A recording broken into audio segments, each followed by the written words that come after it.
Hey y'all, thank you for joining me for Soul Food Sundays. My name is Keita. If this is your first time joining me, welcome. And if you've been following the channel for a while, what's happening? I want to say thank you to each and every one of you who have subscribed, getting us to 300 and some odd subs at this point. I've been at this for a long time, on and off. So I am elated to see the channel growing.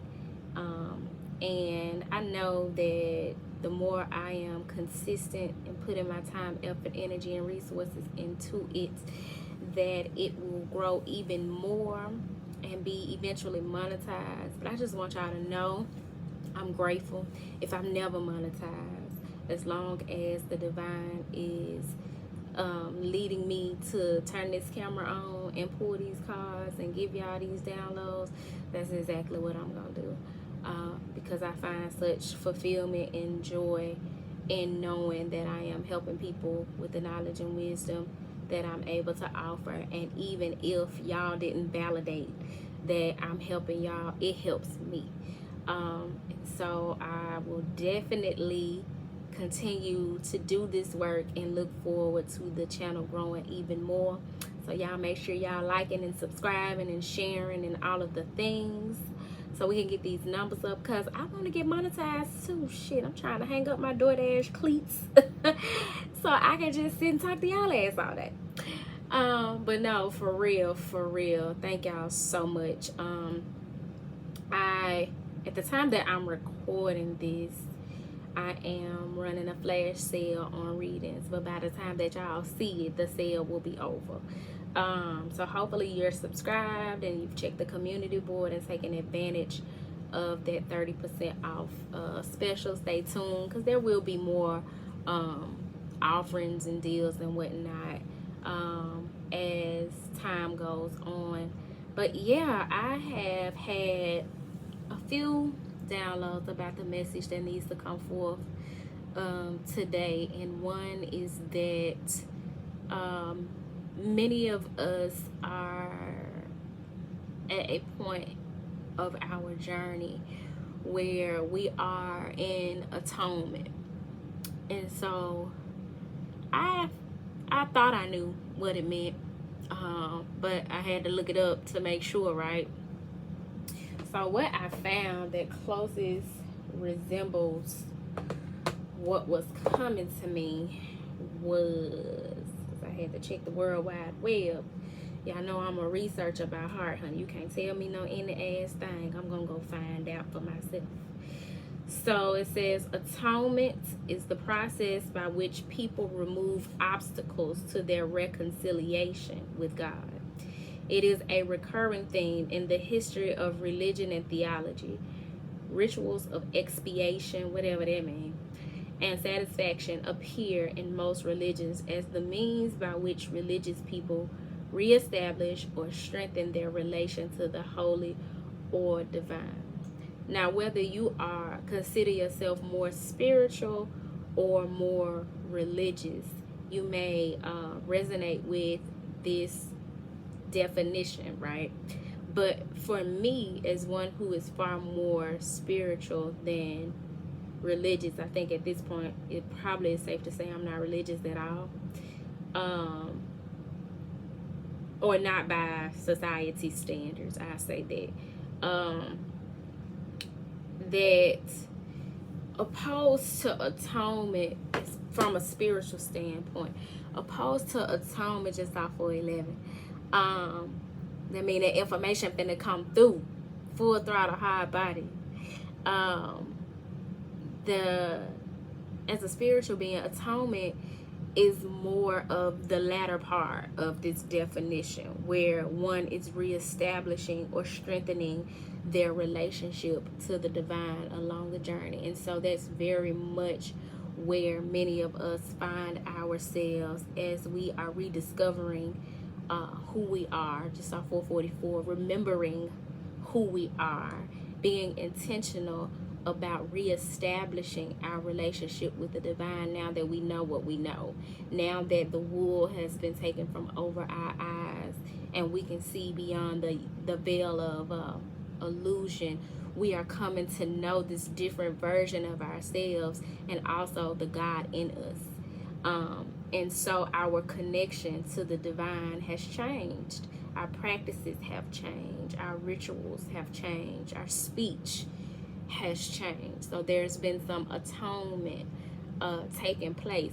Not something we're needing to apologize or repent for, or some sin that we've committed, because religion would have us to believe that atonement, like the earlier part of this definition, is us reconciling some sin. But hell, some man taught us this foolishness.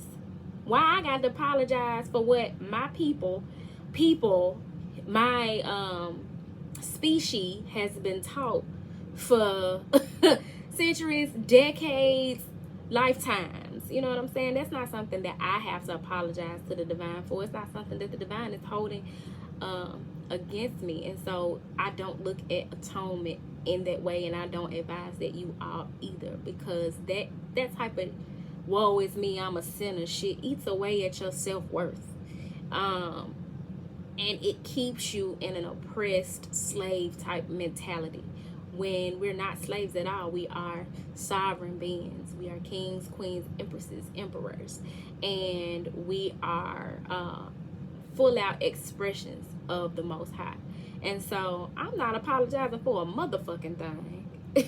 I can't apologize for all the years that I was in the church believing bullshit that was being fed to me, because it was fed to my mama, and it was fed to my grandmama, and it was fed to my great grandmama, it was fed to my great great grandmama Pearl, and so on and so forth. Like, I'm not apologizing for that. That shit ain't my fault. I just thank God that I know what I know now, and that I've governed myself accordingly, and that I am reestablishing my relationship with the divine, that I am recommitting myself and strengthening my relationship with the divine. So that is the atonement that is taking place for many of us as spiritual beings on this journey of self-discovery, awareness, alchemy, as we discussed in last month's Soul Food Sundays.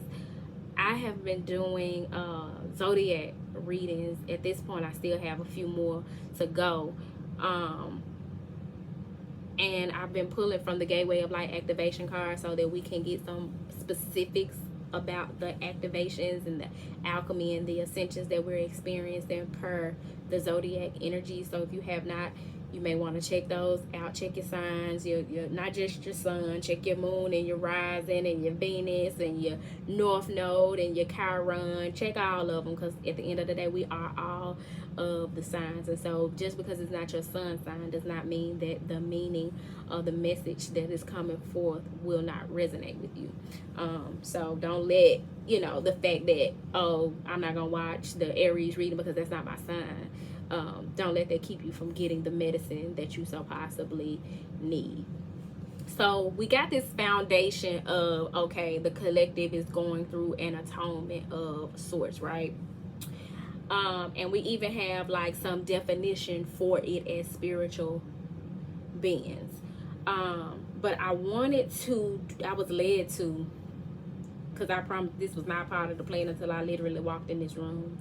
I was led to do something that I've been practicing for a little minute now that I had never heard of prior to me doing it, but it's called bibliomancy. So I received the download that that's a thing, and I started doing it, and I started looking it up, and I'm like, oh shit, this is actually something that's been a practice. This is an ancient practice for divination. So bibliomancy is when you can like randomly turn to a page to find the answer that you're looking for, to get that divine answer or response that you're needing. And so the room that I'm in has a shit ton of books. I keep all of my decks, my tarot decks, my oracle decks, and the majority of my books in this room. So there was a book sitting on my couch, and I was led to pick up that book. I've never read it before, like most of the motherfucking books in here. I've never read it before, and I was led to ask for the best message for the highest good of the collective that needs to come forth at this time, right? So I felt the energy of the book, went to the page that I was being led to go to by just opening the book. I didn't go to the table of contents, none of that. Just opened the book to this particular page and just skimming through it. It has such significance to this atonement that we're experiencing. Now, keep in mind, I've never read this book before, but it looks like it's a question and answer type of format that I've turned to. So I'm going to share with you what is on the page, and then I'm going to pull some cards to clarify the message that's coming forward from the my girl, Alice in Wonderland. I used to use Alice in Wonderland for the portal reading, so if you happen to like the messages coming through, you may want to check out the energy portal readings that I have. I think I got like a whole playlist full of them for each of the portals that have come through for the months, but I stopped doing them because I just had too much on my plate. So yeah, if you're familiar with the story of Alice in Wonderland, Alice basically went down this rabbit hole of discovery, which is what we're doing on this road of on this temple path, on this journey, as we are atoning and reestablishing and recommitting to redeveloping our relationship to the divine, strengthening our relationship to the divine, which means we are strengthening our relationship with self. And just like Alice, we find a myriad of lessons and jewels and obstacles and illusions and wisdom. And so I totally understand why I was led to clarify this reading from the Alice in Wonderland. So opposed to pulling cards, I'm gonna share with y'all what I read through, what I pulled through bibliomancy with this book. And the book is called Soul's Divine Journey, The Master Path, The Light and Sound Teachings by Sri Gary Olson. Again, I've never read this book before. I couldn't tell y'all the full gist of it. All I know is what we about to read right now. So it says, question. I have read that this level of spirituality requires a readiness in the heart. Does that mean that certain people are not qualified for a light and sound path? Before I even go to the answer that was provided by the author to this question, many of you may find yourself questioning whether you're even worthy of the miracles and blessings that are unfolding for you, the calling that has been shown to you at this point on your journey. And the answer to this question is the answer to your question. So stop questioning yourself about your worthiness, about how your past may make you unsuitable for what's unfolding for you in the present and the future, especially as it relates to your spiritual journey. The answer is, well, it's certainly true that an endeavor like Master Path is not for the masses. It is for readied souls.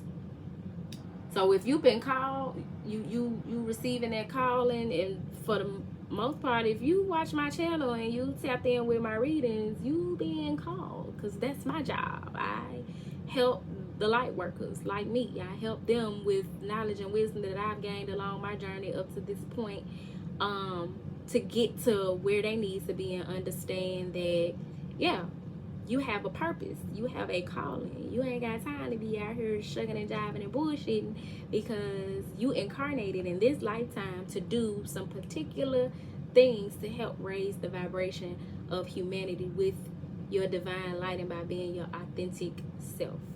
But it says, well, it is certainly true that an endeavor like Master Path is not for the masses. It is for readied souls. However, anyone can enter this path, whether one is a man, woman, old, young, Hindu, Buddhist, Christian, or of any particular race, for none of these external distinctions make a bit of difference. All that shit we be using to separate ourselves and be divisive, don't none of that shit matter.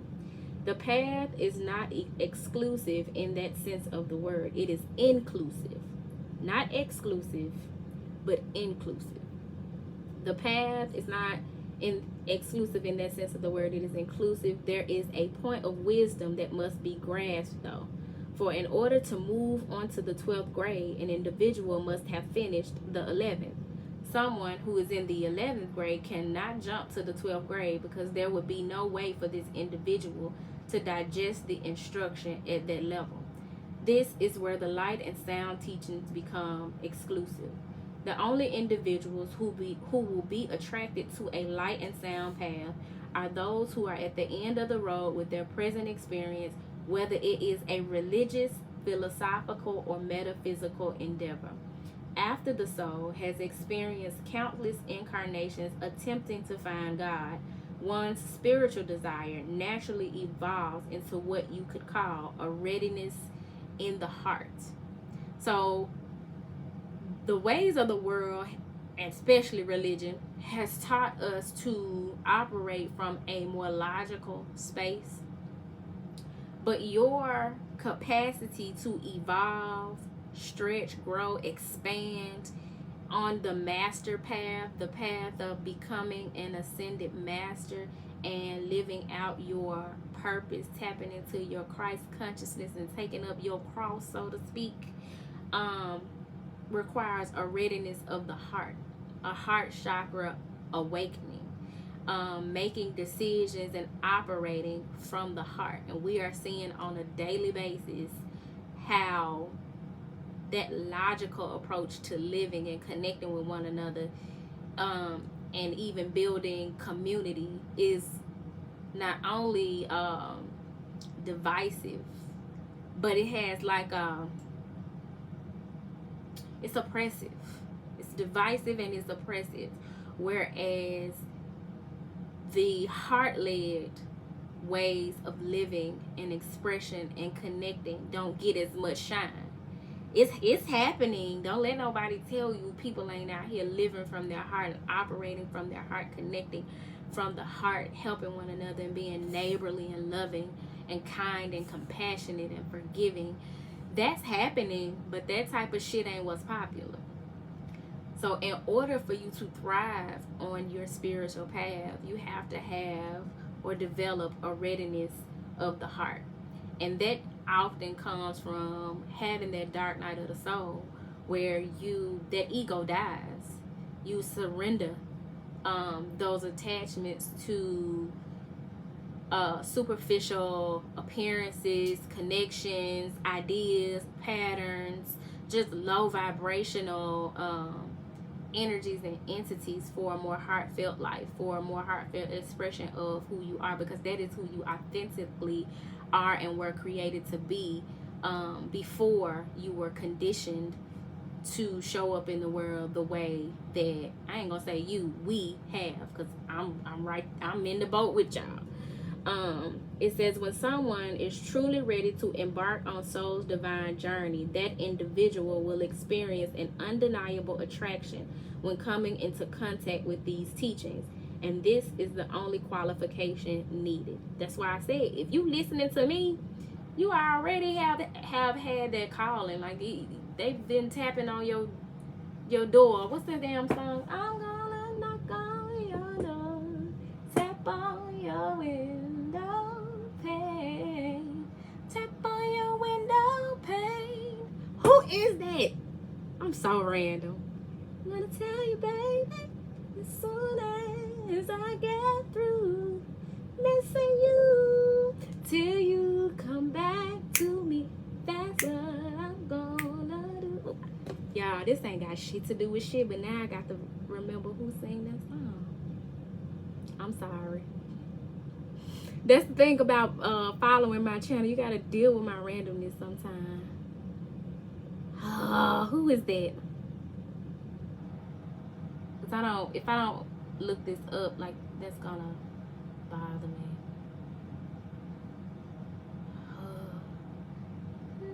That song gonna be in my head all night. It's a black woman, I know that.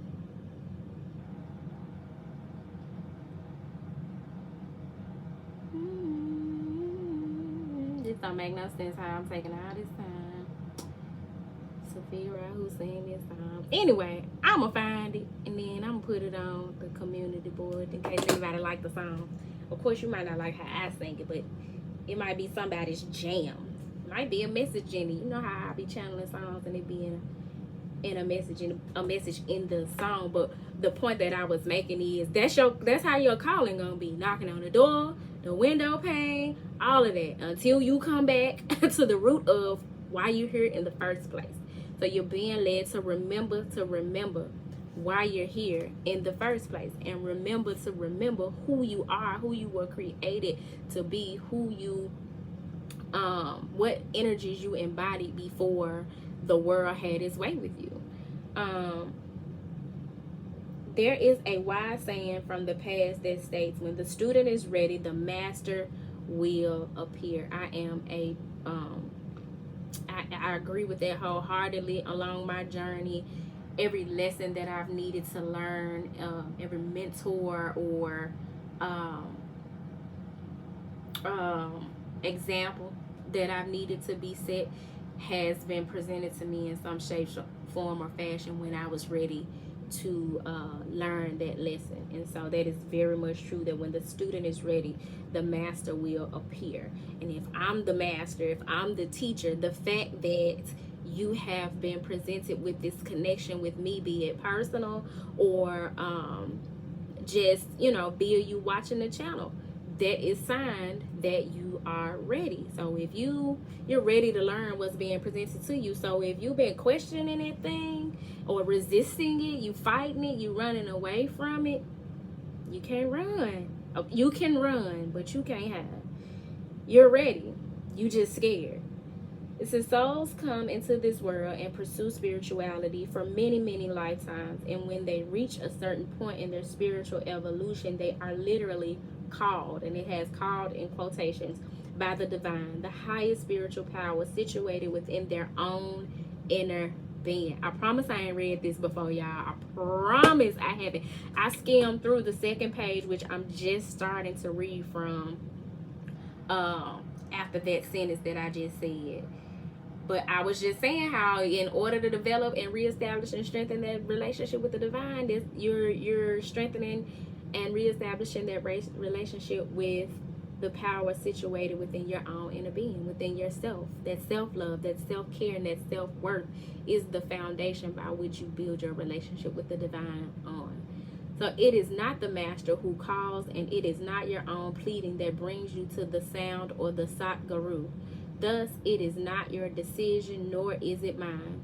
Souls who are ready to connect with the teachings of light and sound simply feel an undeniable magnetism and draw in their hearts. And this is the call of the divine.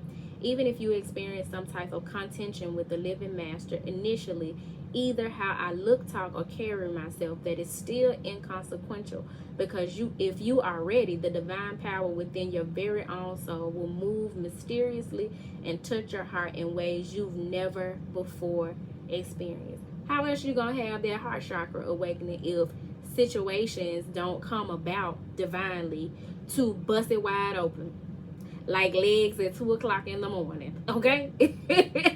Things are going to happen. Situations are going to occur. You're going to meet and connect with people who challenge you to love, to operate from a heart-centered space, and also to acknowledge what does not work for you, what energies you don't align with, so that you're better able to identify and align with the energies that are best for your soul. So it says, it is the divine who calls, and when the divine beckons a soul, no one has the power to waylay or ignore its call. You can run, but you can't hide. You cannot waylay that calling. The principle of spiritual attraction is behind this being called. And so whatever is needed in order to experience greater growth and unfoldment in soul will automatically be placed before you. So then the next question is, I love the writings of some of the great masters like Kabir, Hafiz, and Rumi. I am also attracted to you as a contemporary teacher, but I feel inadequate about my ability to walk this ancient and sacred path. Again, those insecurities, those fears, that self-worth, that doubt, that questioning oneself. Sri Gary, my life up to now has been anything but spiritual, but I still feel a great draw toward these teachings. Could I possibly be a candidate? Again, this is speaking to those of you who are questioning your calling, like, me? You want me? I've been slapping bitches since 76. I've committed murder and robbery and what's the word I'm thinking of? Forgery, and I have damn, it's an E word and I can't think of it. One of my uncles committed it, so I know this word. Extortion, that's the E word. Extortion, and some people have raped and just done the worst of things in society's eyes. But there's a God that still loves you, that would still call you. And as a matter of fact, that thing could very well be the part of your journey that helped to shape and mold you into who you are now, therefore contributing to your readiness for the journey. And that goes back to that divine matrix energy that's been coming out in a lot of the signs readings that I've been doing. Just like speaking to coming to an understanding and awareness of how all things work together, the interconnectedness of our journey, the things we've experienced, the lessons we've learned, the signs and synchronicities that we receive. It's all tied together. So none of that excludes you. If you dumb, well, I ain't gonna say dumb, that's mean, Keto.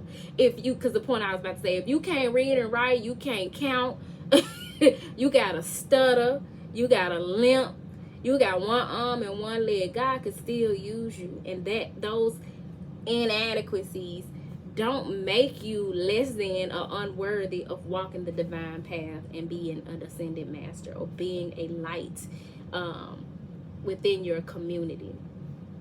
So the answer is, what you are really saying in asking this heartfelt question is, I have read about the teachings and I feel drawn and inspired, but am I ready? Me and my ignorance, my poor grades in school, and the numerous times I have failed in life. Am I ready for a path like this?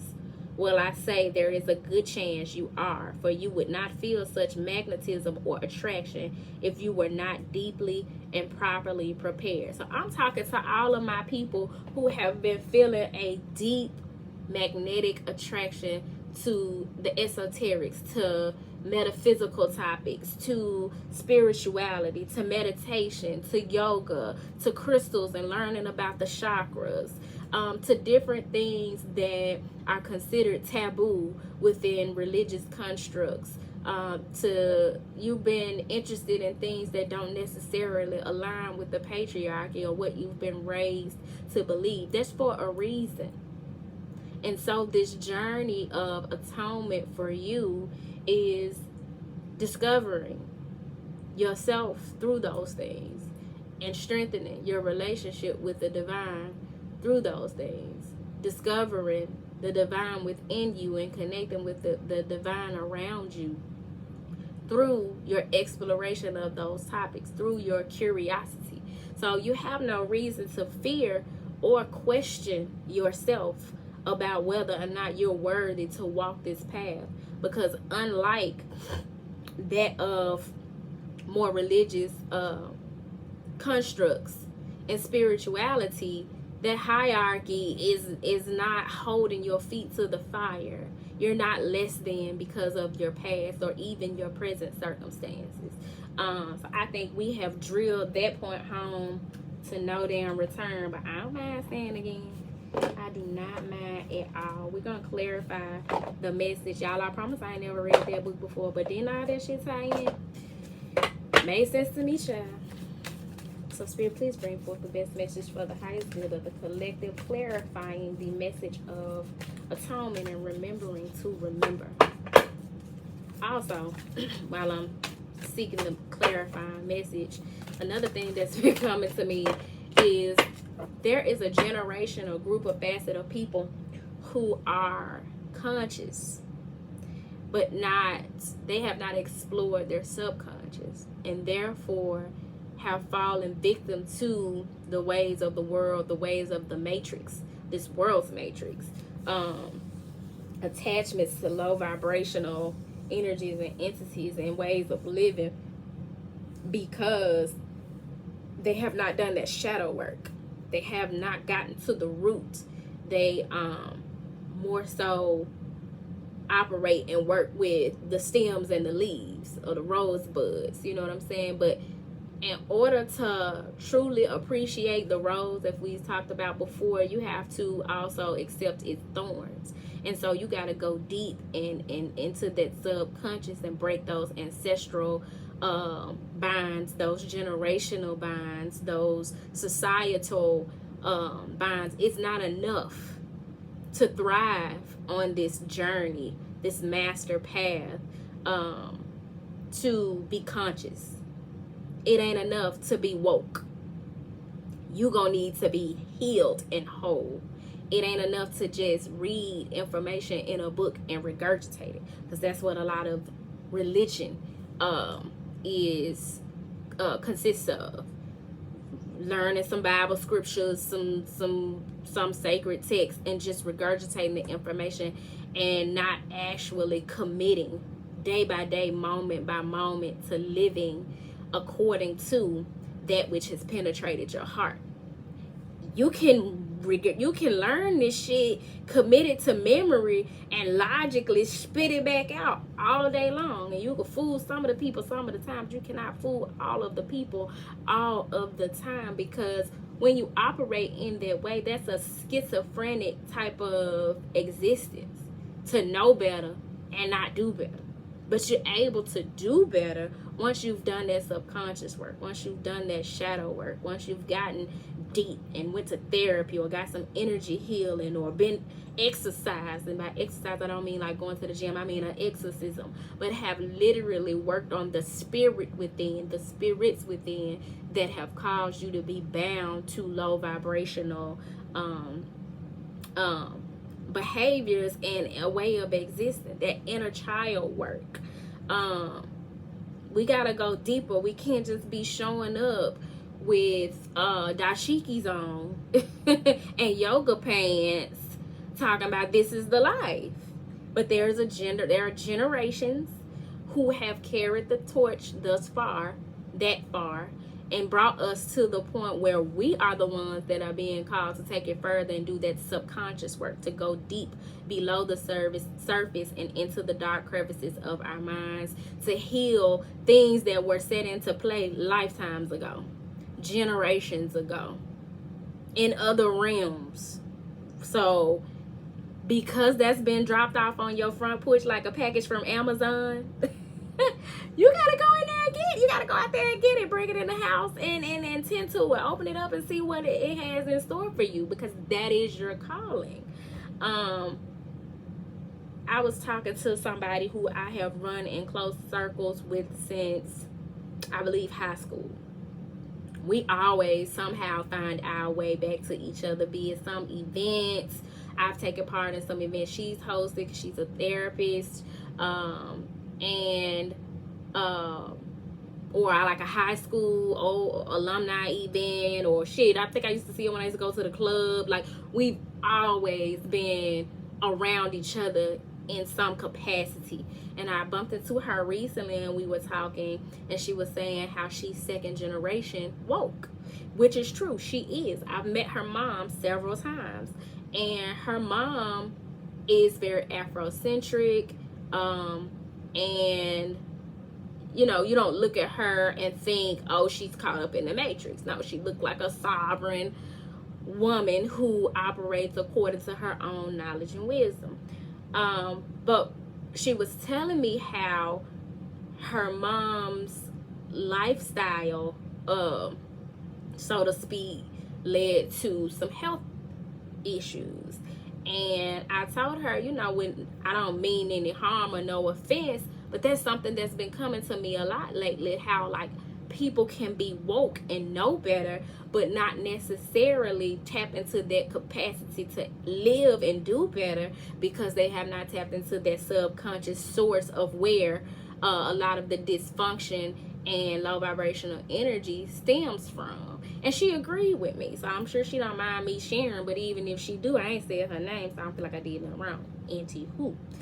But those are the type of things that we want to avoid as a result of having knowledge, reading these books and watching these documentaries and these podcasts. And we could tell you who did what in Egypt and in Africa and in Islam and in Jerusalem, and we can tell you about the Torah and the Quran and all of the things. But then when you look at the content of our character and how we treat people and the condition of our heart, it's fuck shit.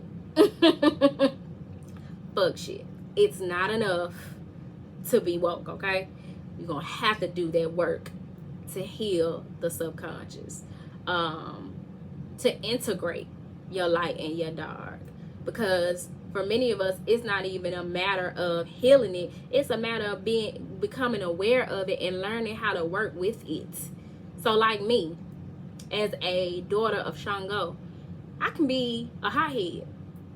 And I definitely would cuss your ass out from your hair follicles to your toenails should I be led. I can even be considered cold-hearted. But I know that that's as a result of my Scorpio stellium, because those are very much partially Scorpio traits, to be like deep, dark, even vindictive, get back. And also Shango is a very fiery, if you're familiar with African traditional religion, Yoruba traditions, Ifa religion, then you know that Shango is a warrior, a masculine warrior energy. And I am definitely his child in terms of the energies that I connect with in as part of the Orisha pantheon. So I know how to utilize that energy now. It's sometimes where I need that. There's sometimes where I need to be cold towards some situations and not give it my time and attention. And it's actually me being loving myself first, and then loving the other person from a distance. You know what I'm saying? But they may consider it to be cold. And whatever, I don't give a fuck. This is me integrating my light and my dark. And God is proud of me for it, opposed to letting a motherfucker run over me and have their way with me. You know what I'm saying? That's what royalty does. Royalty has boundaries. Royalty has knowledge of self. And therefore, because royalty has knowledge of self, royalty knows how to be true to self. You know, my motto is to thine own self, true, to be true. But you can't be true to yourself if you don't know who self is. You don't know how to govern self when you don't know the truth of who self is, good, bad, or indifferent. So pull some cards, shuffle some cards. Y'all see that a card fell out. So we're going to see what that message is bringing forth from the Alice in Wonderland deck. And then we're going to wrap this up. And it fell in reverse.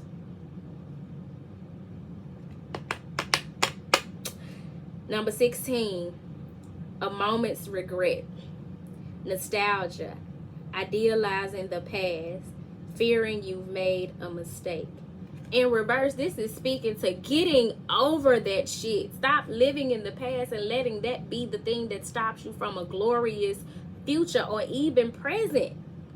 Worried about what you did, how you was living, you know, not feeling worthy, being nostalgic to a fault. Our memories come to serve us sometimes, but not when it's holding you back, when it's incarcerating you or keeping you bound in some way.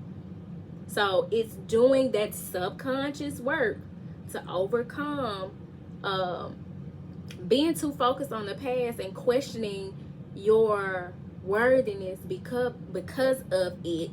And this is not living in a moment's regret. This is months, weeks, years of regret. So this this journey of atonement, yeah, it's about forgiveness, but it's about you forgiving yourself so that you can open those doors and clear those blockages. Some of y'all needing to get some road opener candle work done, so you can contact me to create a custom road opener candle. I also make road opener incense blends that you can burn during your prayer time to open those energetic blockages that are keeping you bound to your past or even your lower self. That whatever it is that's got you feeling like you're not worthy of this journey, you're not worthy of this path. Lord, why you call me? I don't disagree with questioning God. I feel like religion teaches us it's a sin to question God, and that is where for generations we went wrong, because if you don't question, how the fuck you find the answer? Question. But when God presents the answer to you, take it. Don't be sitting up there going, "No, God, you lying." Now that's where you fucking up. You sitting up resisting and fighting with God about your journey, your life path, your calling. Your arms are too short to box with God, sugar. That's not a good idea. And you just prolong your suffering in this lifetime when you do that. So stop being so fucking hard on yourself. Stop living in the past. Stop idealizing the past. Because for a lot of people, sometimes it's like you feel like your best days are behind you, and that keeps you from creating or enjoying the present, or being grateful for what is before you at present, or creating an even better future for yourself, because you feel like, oh, back in my day I was the shit. That's cool, but what you got going right now?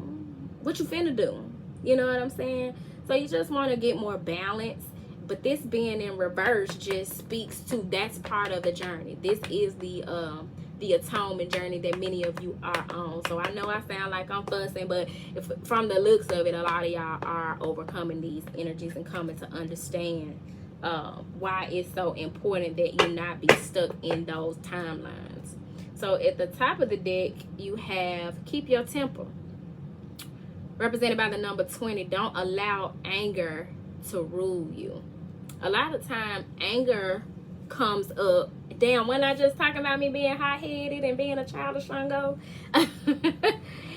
A lot of times that anger comes up when you feel threatened, when you feel unsafe, when you feel disrespected, and that disrespect goes to feeling threatened, like your safety and stability is being threatened in some way, or that you're being victimized in some way. And so for many of us, we need to stop playing the victim and stop allowing playing the victim to keep us stagnant, bound, stuck in our head, haunted by our past, questioning our worthiness. When you are in this energy, you are relinquishing your power. You know what I'm saying? When you can't move through those things that trigger anger within you in a healthy way, that's you surrendering your power to whatever that situation is. And you have power over all things because you are a limitless being. So remember to keep your temper and don't allow anger to rule you. Another thing about this journey of taking the temple path, the master's path, the path of ascension, whatever you want to call it, is people will piss you off. But you have to, if your shadow rears its head and you end up cussing a motherfucker out, so be it. But you got to know how to reel that shit in and call a thing and explore the source of that. Feel like something was on me. Explore the source of that anger and not let it rule you. You know what I'm saying? You got to control it and not let it control you. Because 9 times out of 10, if I pop off, I thought about the pop off before I let that shit come out of my mouth. So I'm in control of it. And when you do it, you're in control of it if you've actually decided, oh, I'm finna cuss this motherfucker out. You finna get up off me with the dumb shit. I'm finna cuss you out. Like, that's a conscious choice. But that subconscious pop off, anger, victim mentality, that at a moment's notice you just a firecracker, That's something to work on. At the bottom of the deck, we have find the lesson, number 29. Discover the purpose in a situation and trust that you are learning. Literally, most of what we talked about from this book, if you go back and listen to when I was reading, it was all about finding the lesson, learning from your experiences, gaining the wisdom, because it's all interconnected and contributing to the unfoldment of your calling, your purpose in this lifetime. I'm going to read the message of a moment's regret in reverse, because these cards do have commentary about if the card falls out in reverse. And then I'm going to read the message for find the lesson, because we already know what it means and the importance of keeping your temper, not allowing anger to rule you or be the thing that prevents you from receiving your blessings. You know what I'm saying? Don't block your blessings just because you pissed off or you feel wronged. And sometimes, I gotta make this point, sometimes that victimhood energy be like something presenting itself to you, but then you don't feel worthy of it, so you feel like, damn, why this happening to me? You know what I'm saying? No, it's challenging you to learn the lesson and step up to the plate. It's challenging you to grow and expand instead of shrink and fall back or even be still. So you're not a victim in the situation. You're actually being gifted a golden divine opportunity. But a moment's regret in reverse is forging ahead without reflection, and inability to marry the past, the present, and the future, to see the big picture of it all, how it all connects, that interconnectedness. No thinking back, a lack of attachment to what once was, the refusal to remember. Remember to remember. Seeing nostalgia as sentimental and foolish, a focus on the future and lack of appreciation for what was good about the past. You want to reconcile, atone for your past, be it your actions, your lifestyle, your thinking patterns, the way you treated people, the way you treated yourself. Most importantly, have some compassion for yourself and give yourself grace, and know that where you are on the journey is where you deserve to be. Somewhere along the line, you did something good to deserve for this opportunity to come to you. The opportunity to get closer to the divine and get to know the divine within you, knocking at your door. You did something right to get in alignment with that and will that into your 3D existence. So honor that. Be grateful for that.